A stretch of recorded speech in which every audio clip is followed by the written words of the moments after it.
తీర్పు నా గుండెల్లో చెలరేగిన సంకష్టంలో నుంచి పుట్టిందని, ఆ తీర్పు నా గుండెల్లో పగిలిన అగ్ని పర్వతంలో నుంచి బయటపడిందని నీకు తెలుసా? నీకు తెలుసా? నీకు తెలుసా?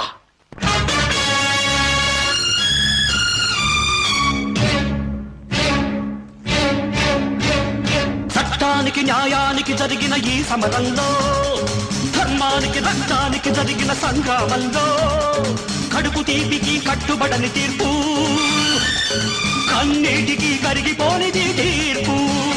ఇది ఆ దైవమే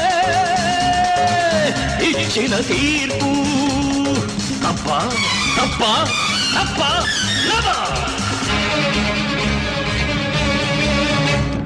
I am in the hands of law.